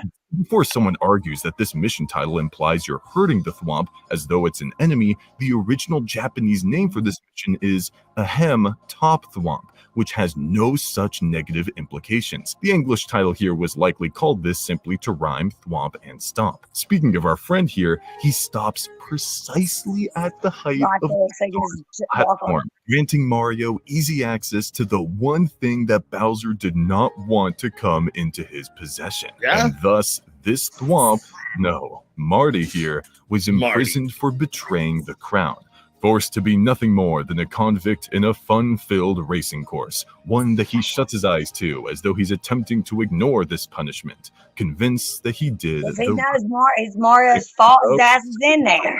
Now and then. Do what? I said he's pissed off because he knows it's Mario's fault, his ass is in there. No, you got it. Yeah, Every time Mario comes around the corner, he sets his eyes like, damn it, that Italian bastard. He did an absolute deep dive. I saw you got your stream going there, bud. I'm proud of you. Yeah, I have to figure out how to make the picture bigger, which I'll do on another beta test I'm going to do sometime in the near future. You could do that backstage. You just kind of got to have somebody else in there to see you. Have you ever played Wario's Woods? You don't have to go live with StreamYards. You can do a private stream. Well, I'm not using StreamYards. That was OBS that I just used tonight. Okay. I wasn't able to do it in StreamYard at all. They don't let you stream at all unless you're paying. I do. I got free StreamYard. Lately? Did you maybe use up your 20 hours for the month? No, I haven't even used it. I haven't used it at all. Huh. That's weird. Maybe I did something wrong. I have to look at it again.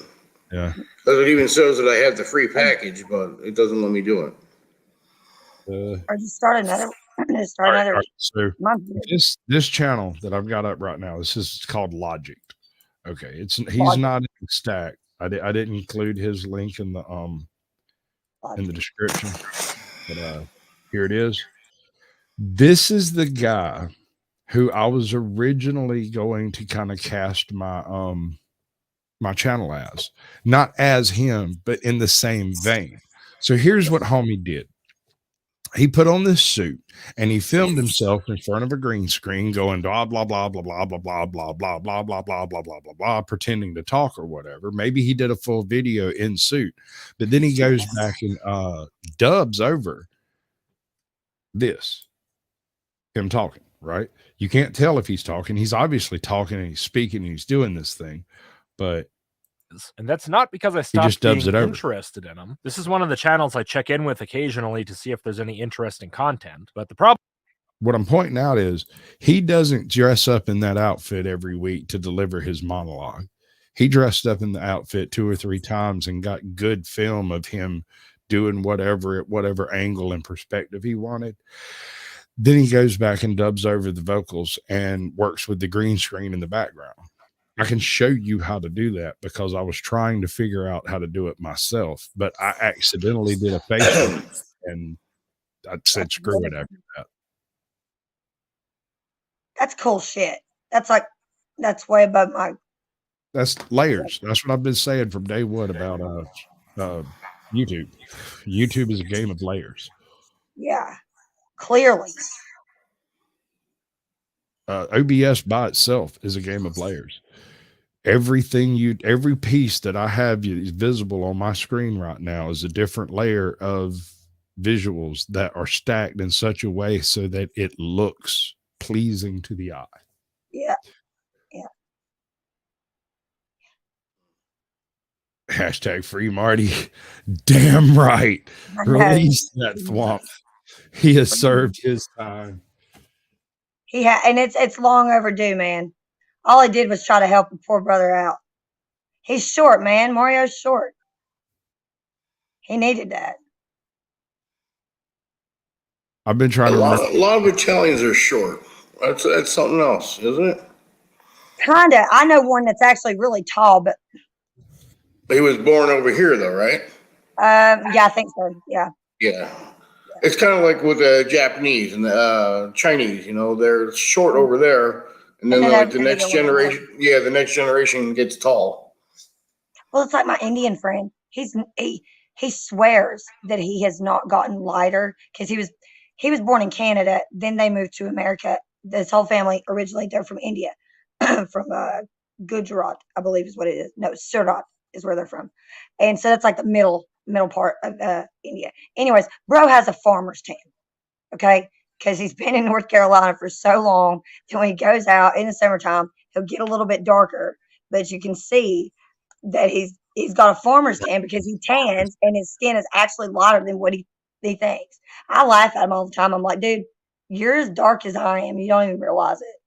He's like, whatever, I'm way darker than you. I'm like, yeah, when we tan in the summer. But you're about 2 shades darker than me. What do they call that over there? They have a name for that. There's Tamil and Dravidians. Yeah. What is it? Tamil and Dravidians. The Tamil are the light-skinned ones. The Dravidians are the dark-skinned one, I'm pretty sure. Okay. And that's not a moral observation. That is simply a etymological distinction. I can tell you where that distinction comes from. Ironically, I actually know why the Southern Indians are darker than the Northern Indians. They call them now the Southern ones. I think they call them Punjabi. That's Tamil, yeah. Yeah. I think you're right.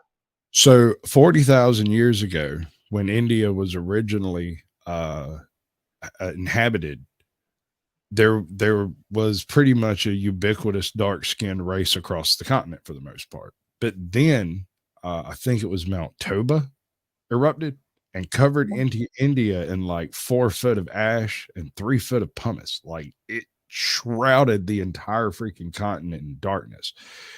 And it probably rendered all of the water in the area that the ash fell in too acidic to support life. And so it basically wiped all life out through the center, like a narrow band through the center of India. Right. And during a time period of about 2,000 years or so, it was virtually untraceable because you couldn't drink the water in that area. But after a bajillion monsoons come through, it leached all the acid out and things started coming back. The second layer of people that come in to habitate the land were derived from exterior stock from like the Kurdish mountains and whatnot over there. They're biologically light-skinned people. Darker than me, but lighter than some is what I'm saying. Yeah. And so you have the original Dravidians that are in the south of India that are largely very dark skin with Caucasian features. And then you have the Punjabi in the north because they slowly filtered south into that dead zone. And to this day, if you go to India and look at it from a map, from like a satellite image, you can see a swath through the center that's basically a desert that gets just as much rain as the rest of it. Yeah. That's crazy. So if you didn't know, there you go. Yeah.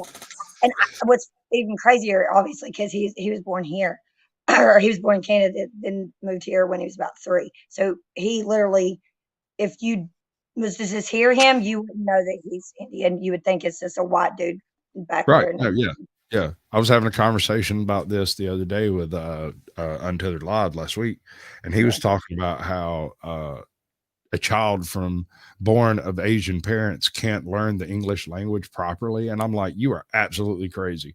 I have seen both a Southern, in fact, I got a buddy of mine named Sookie. That's not his name. I don't know what the fuck his name is. I can't remember. I think it's James or some shit, but everybody calls him Sookie. And he is as Vietnamese as they come. You see him and it's just bam. You're like, yeah. My man has the deepest Southern drawl. It puts me to shame. Damn. It's thick, son. Okay. And then I know another one whose name is Michael. And he has the most Brisbane redneck Australian accent you ever heard. And this man walks around wearing leather chaps and a Stetson hat. Oh my God. He looks like a rhinestone cowboy everywhere he goes. And then it sounds like Australian. He is Australian. He is Australian. Yeah. He moved here from Australia when he was like 19. So that's why he's still happening. But over time, if you listen, you can probably hear a little bit of both in his dialect. Well, just like when I went to Texas and people wanted to just hear me talk. I know they love it. Into his Australian accent because people just want to hear him. Although the first time I saw him, I almost had a seizure because he come climbing out of his big old shit kicker pickup truck and walked over to me with his thumbs hooked in his big old belt buckle and hiked one cowboy boot up on the fence and spit a wad of tobacco out of the corner of his mouth, looked at me and said, "Good day, mate." Yeah, mate. Oh my God. Wait, what just happened? My brain hurts. Stop it. He could have, dude, he could have come out speaking Italian and it would not have hit me stranger. I bet. When I worked at my first job, I started working when I was 15, obviously, because I had my kid, so I had to get to work. I worked at Krispy Kreme, and every time people from up north, because they love Krispy Kreme, I guess they don't have them up north, but they come through the drive-thru, and as soon as I'd get on the damn thing, they would just go, they'd burst out laughing and go, "Oh my God, you're so I'm like, yeah, you were in North Carolina, honey. They call you country. Yeah. Like, you're just so Southern. But that's so like, give me a minute. When I was on a job site, my nickname was Easy Money. The reason it was Easy Money is because I see no point in arguing with people or fussing about the day or complaining about the work. I embrace the suck. And when we're standing hip deep in a pile of tar, freaking red clay mud, pumping out something that won't pump, and they just want you to stand there and burn up the pump until it burns up, you embrace the suck. You just jump in, smear it on you, and just enjoy it because you can't stop it. You can't quit. You can't go away. It's just going to continue. So embrace it. Yeah. I'm standing in one of these holes, hip deep in red clay mud, mucking it out with a freaking shovel, right? And the guy next to me is bitching and bitching and bitching and bitching and bitching. And I looked up at the lead man on the site and I went, "Hey, Johnny." He said, "Yeah." I said, "What's the easiest job you ever had?" He said, "I used to be an assistant coach for a little league team that paid pretty good. And that was probably the easiest job I ever had." I turned to look at the next guy. "What's the easiest job you ever had?" "Well, I worked selling candy at a fair one summer." That was probably the easiest. And they all said it. And then we got him. I said, what was the easiest job you ever had? He said, I worked for my daddy in a barber shop for 2 years, and it was absolutely amazing. I said, why don't you go back to work with your daddy? Because this is the easiest job I've ever had. And before I'll be easy money. It was a lie. It was a total lie. That place fucking sucked. and shoveling, and especially that kind of mud. Oh my goodness. I used to wake up in the mornings with my hands curled into a cramp like this. Yeah, And I would get up and go into the kitchen and try to get a cup of coffee out of the out of the cabinet, and I'd pop my fingers open as I was getting coffee ready and stuff. It got to the point where I broke so many cups that when I got up in the morning, my wife would get up and make me coffee so that I wouldn't break this cup. Oh, that's really sweet. It's very really sweet. I love her. She's great. She really is. That's really sweet. Like the last night when we were doing a live, there was a moment where we're all talking, and all of a sudden I hear the door open, and something comes tumbling down the stairs, and then I hear plastic. And for a second, I was like, wonder what the hell that was. I was out of milk, and sometimes I have to have it for my coffee. If I don't have creamer, I prefer to have milk. And he didn't want to interrupt me, so he just threw my milk down the stairs. Let me know that it was there. That's fucked up, but okay. I'm fixing to do the whole play out thing. So you got anything you want to tell everybody? Here it is. Tell them all. Say boo. Boo. All right, that'll do. What are the humans doing? You there? You want to tell everybody something? Or are you just going to squint at us nefariously? I want everyone to have a pleasant and fun weekend. Absolutely. Absolutely love you, bud. Now I'm going to take y'all backstage for a second, have me a little chit chat with these people and try to get out of here before the 2-hour mark. I'll be right back with y'all. Y'all can leave or stay. I'd prefer if you stayed. I got some shit to say to both y'all. So stick around for a minute. Good evening, ladies and gentlemen. That's been our show, and I appreciate each and every one of y'all coming by. You know I love each and every one of you like a brother and a sister, and I got some buttons over here I'm supposed to press when it comes time to leave. And we're already 13 seconds over, so let's see if I can find one of them. We're going to do new intro. You missed us. Sorry. Good news, though. We're going to have to move the party somewhere a little bit more private, but you're all invited. Lorenzo will give you the details. Yeah! Just getting started. I know that you want it, baby. Just get on it, ready to go. We know how to party. Pull up the